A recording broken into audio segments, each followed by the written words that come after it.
ஏதோ இந்த ஓட்டு பிரியுது, யாருக்கோ ஏதோ ஒன்னு சரியுது, மக்கள் மனதுல ஏதோ ஒரு விஷயம் பத்தி எரியுது. இது மட்டும்தான் இந்த தேர்தல். எப்படி பாக்குறீங்கன்னா நான் அப்படிதான் பாக்குறேன். இங்க ஓட்டு போட்ட அந்த கூட்டத்தில் இளைஞர்களை நான் தேடுறேன். இளைஞர்கள் முகம் கொஞ்சம் இருக்குது. இன்னும் இளைஞர்கள் ஒருவேளை வேலைக்கு போயிருந்தா மறக்காம மத்தியானமா வந்து ஓட்டு போடுங்க. எனக்கு ஒண்ணே ஒண்ணுங்க, நான் இதை பதிவு பண்ணிட்டு தான் போவேன். பதிவு பண்றத உங்களுக்கு வாய்ப்பு இருந்தா போடுங்க. ஏன்னா என்ன பேசினாலும் சில பேர் அதை அப்படியே போடுறீங்க, சில பேர் மாத்தி போடுறீங்க, சில பேர் சேர்த்தி போடுறீங்க, சில பேர் திருச்சி போடுறீங்க, சில பேர் மறைச்சி போடுறீங்க, சில பேர் போடாமலே இருந்துறீங்க. ஆனா போடுறவங்க போடணுங்கிறதுக்காக ஒண்ணே ஒன்று சொல்றேன். இன்னைக்கு ஒரு சட்டமன்ற தொகுதியில இருந்தாலும் சரி, ஒரு நாடாளுமன்றத்தில் போய் நம்ம உறுப்பினர் ஆகணும்னாலும் சரி, குறைந்தபட்சம் 20 கோடி, 40 கோடி, 60 கோடி, 80 கோடி, 100 கோடி, 110 கோடி இப்படி செலவு பண்ணும் பல கோடி. தமிழ்நாட்டோட தென் தமிழகத்தோடைய கட கோடி, அதுதான் தனுஷ்கோடி. ஏழை எளிய மக்கள் நிற்கக்கூடியது தெருக்கோடி. ஆனா பதவியில் இருக்கவங்க சில பேர் குவிச்சு வச்சிருக்கிறது பல லட்சக்கணக்கான கோடி.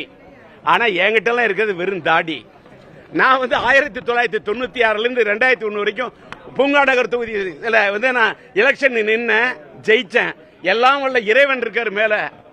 அல்லேலூயா, பிரைஸ் தி லார்ட், அல்லாஹ் அக்பர், ஆதி பராசக்தி, ஆஞ்சநேயா, அந்த ஆண்டவன் எல்லாம் சொல்றேன். நான் ஓட்டுக்கு நோட்டு கொடுத்துலாம் நான் ஓட்டு கேட்கல. நான் கரன்சியை நம்பல, மக்களோட கரத்தை நம்பி நின்ன.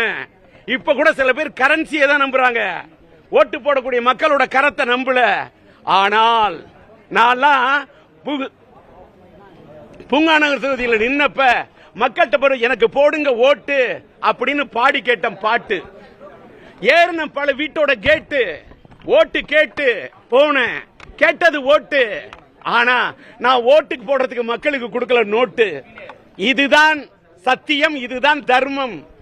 அதனால இந்த தேர்தல்ல எந்த மக்கள் காசு வாங்காம நோட்டு வாங்காம ஓட்டு போடுவோன்னு போடுறது யாரா இருந்தாலும் சரி, அவங்க ஒரு சுயேட்சை சின்னத்துக்கு போட்டா கூட சரி, அந்த ஜனங்கள் அந்த மக்கள்லாம் அவங்க தான் உண்மையிலே ஜனநாயகத்தோட உண்மையான தீர்ப்பை எழுத வந்திருக்கக்கூடிய தெய்வங்கள். அந்த மக்களுக்கு அந்த மகேசன் தீர்ப்பை கொடுக்க வேண்டும் என்று வந்த மக்களுக்கு என்னுடைய மனமார்ந்த நன்றி, லட்சியம் கலந்த நன்றி. பேசிட்டேன். நன்றி, வணக்கம்.